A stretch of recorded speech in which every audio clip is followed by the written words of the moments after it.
Eve Torres, ancienne superstar de la WWE, dénonce Donald Trump. Tandis que le mouvement d'Yes Me Too continue à faire émerger les paroles de femmes violentées, voilà qu'une ancienne superstar de la WWE, Eve Torres, s'est confiée sur son inconfort lors d'une de ses rencontres avec l'actuel président des États-Unis, Donald Trump. Dans un post Instagram publié ce jour, l'ambassadrice de la WWE depuis 2014 a expliqué dans un long message le malaise qu'elle a ressenti après une séance photo organisée par la compagnie de Stanford et le milliardaire. Elle écrit: Bonne fête des présidents. J'ai hâte de ne plus avoir un président qui touche et insulte les femmes. J'ai pris des photos avec des milliers d'hommes, dans des bases militaires, lors d'événements de la WWE et des séances de signature, et très peu m'ont agrippé avec autant de force sans me connaître. Bien sûr, à l'époque, je pensais que cela faisait partie de mon travail d'être une attraction pour le public, et de jouer le jeu avec ce prétendu milliardaire. Il est aujourd'hui difficile pour moi de regarder cette photo, car elle me rappelle mes faiblesses de l'époque. Partageant une copie de la photo, elle invite aussi les femmes à s'armer contre les mauvais comportements en diffusant une vidéo de self-défense dédiée aux « embrassades » qui dérapent. Insistant sur la sortie polémique de Donald Trump lors de sa première campagne présidentielle, se vantant de pouvoir « attraper toutes les femmes par la chatte », l'ex-lutteuse semble avoir été traumatisée par sa rencontre avec l'homme orangé. Rappelons également que le président américain est accusé par une vingtaine de femmes d'agression sexuelle à ce jour. La WWE et Donald Trump ont une histoire complexe qui mêle business, politique et amitié. Pas sûr que cette fois-ci, la compagnie de Vince McMahon fasse un commentaire sur les ressentiments de leurs employés. Le pourrissement de l'État indisposera bientôt les Wallons. Le téléphone sonne sur le bureau du bourgmestre de Skeldestad. J.A. Moins menir de Burgemester, Magik van u France spreken. Je vous écoute, mais d'abord qui êtes-vous? Mon nom ne vous dira probablement rien. J'ai fait ma carrière politique en Wallonie, avant que vous n'occupiez la scène. Nicolas Régimon. Votre nom ne m'est pas inconnu et je suis ravi de vous entendre. Moi je vous remercie. Me feriez-vous le plaisir de m'accorder un entretien de la plus grande importance pour vous-même, pour votre parti, pour la Flandre? Moi vous avez l'art d'appâter les gens. Je consulte mon agenda, dimanche 16 février à 10 h, à l'hôtel de ville, cela vous conviendrait. C'est parfait pour moi. Astérisque. Nicolas Régimon fit le tour de la statue de Brabo avant de se décider à franchir les portes de l'hôtel de ville. Il était manifestement attendu. Un homme d'une quarantaine d'années en costume 3 pièces et cravate Hermès, se dirigea vers lui. Good morning, sir. This way, please. Régimon pensa. Astucieux. Ni le néerlandais, ni le français. Il aurait pu choisir le latin dont son maître est, paraît-il, passionné. L'accueil du bourgmestre fut protocolaire. Régimon enchaîna. Permettez-moi de vous remercier. Votre réaction a été d'une promptitude que j'apprécie. Cher monsieur, vous ne me laissiez guère le choix, compte tenu des intérêts qui motivent l'entretien.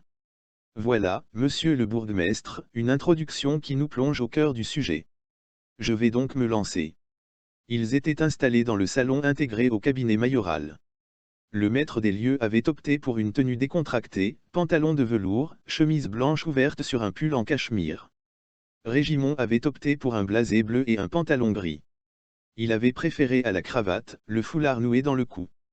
Il ne voulait pas se donner un air ringard que son âge aurait pourtant excusé. Je précise d'entrée de jeu que je ne suis porteur d'aucun mandat public ou partisan. C'est au terme d'une réflexion et d'une analyse personnelle de la crise politique que j'ai souhaité vous rencontrer.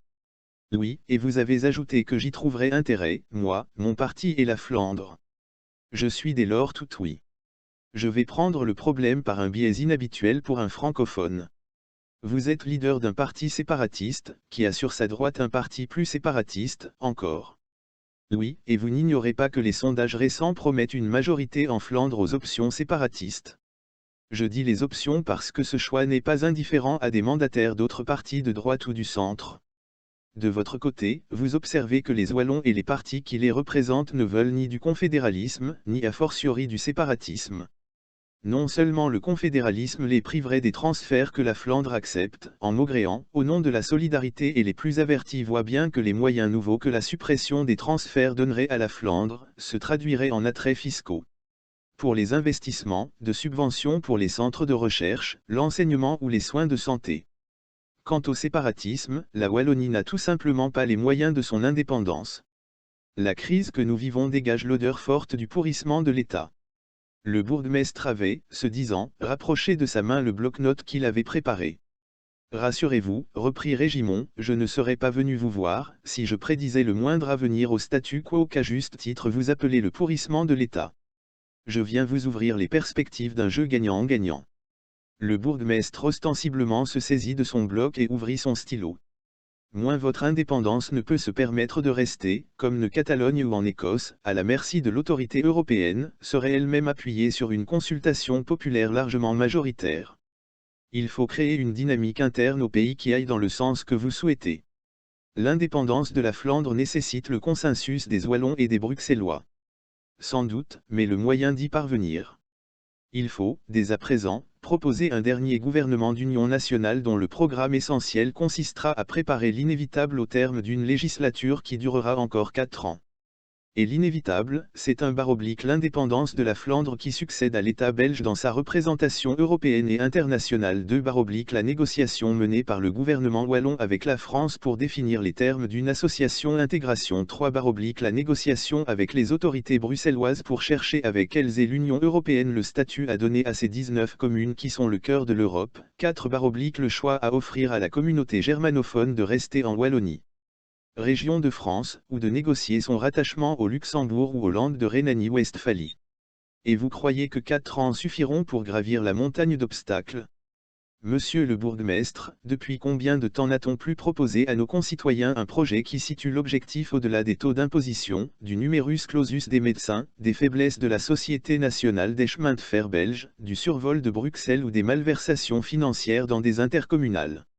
Un grand coup d'air frais s'impose. Qu'entendez-vous par la succession de la Flandre aux obligations de la Belgique? La Flandre indépendante devient propriétaire des biens, ambassades et consulats, de la Belgique à l'étranger et la valeur des biens cédés vient en déduction de la dette qu'il faudra bien partager. Ce n'est qu'un aspect du partage et la négociation, sur ce point, risque d'être ardue, et son résultat sera fondamental dans l'accord d'intégration de la Wallonie à la France. C'est le fondement du consensus. Avez-vous le sentiment que l'opinion wallonne est prête à accepter ce débat? Certes non, mais ici et là, des inquiétudes s'expriment et j'ai la conviction que le pourrissement de l'État que vous évoquiez indisposera bientôt les gens qui réfléchissent en dehors des canons d'un conservatisme moribond. Nous verrons, nous verrons. J'ai vos coordonnées. Voici mon numéro privé. Gardons le contact. Le bourgmestre se leva. L'entretien était terminé. La poignée de main fut chaleureuse. Tiger Cantput à Riviera, la première Golf League et les paris WGC Mexico. De plus, le genou chauve de Brox Koepka, la victoire d'Adam Scott à la Genesis, et plus encore. Joaos est accompagné par un écrivain senior du Golf Digest Alex Myers pour discuter du genou chauve de Brox Koepka, de la victoire d'Adam Scott à la Genesis, des luttes de Tiger à Riviera et des choix de Myers pour le WGCO. Mexique, 4 heures. Ensuite, le PDG de Rival, Nathan Hubbard, appelle pour parler d'aller au Genesis Invitational et si la première Golf League est légitime. La Lune, Mars, Jupiter et Saturne s'alignent aujourd'hui. La Lune semblera se déplacer entre les 3 planètes et sera alignée avec elle dans le ciel nocturne. Le mois de février est sans aucun doute un moment intéressant pour les amateurs d'astronomie. Il y a seulement quelques semaines, la première superlune de l'année a pu être vue et il est maintenant temps d'apprécier la Lune traversant l'alignement entre Mars, Jupiter et Saturne. Les 3 planètes sont actuellement alignées et l'événement peut être observé à l'aide de jumelles simples. Notre satellite sera en phase de diminution au cours de cet événement et passera près des planètes se déplaçant vers l'Est. Cet événement peut être vu du 18 au 20 février 2020. Il se produira avant le lever du Soleil et cela facilitera la recherche des planètes dans le ciel nocturne. Le ciel avant l'aube de cette semaine mettra en vedette la Lune décroissante, qui visitera les 3 planètes visibles alors qu'elle se déplace vers l'Est. Il passera près de Mars le 18, et sera entre Jupiter et Saturne le 20.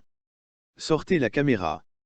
Les gens qui se trouvent dans une grande partie de l'Amérique du Nord et de l'Amérique centrale pourront voir comment la Lune précède Mars en chemin lorsqu'elle traverse le ciel.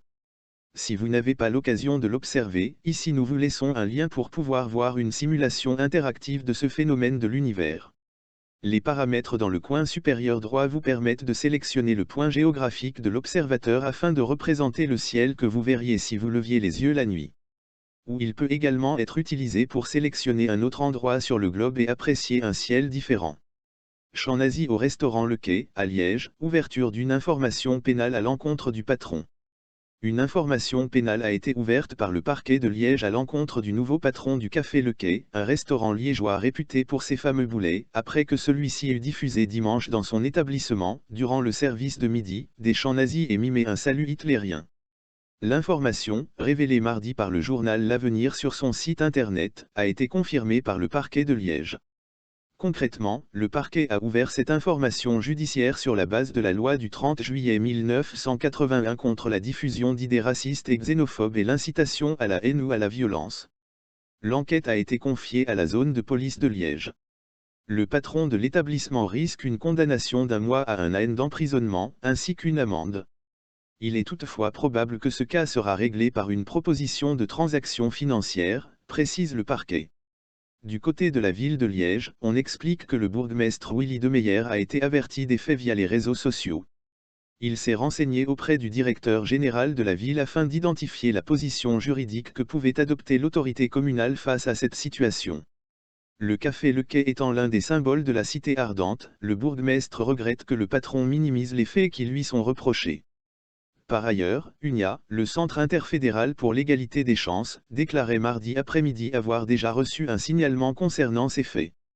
La police liégeoise va à présent contacter les différentes personnes présentes dimanche dernier dans le restaurant, afin d'obtenir la version de toutes les parties et d'établir ce qu'il s'est réellement passé.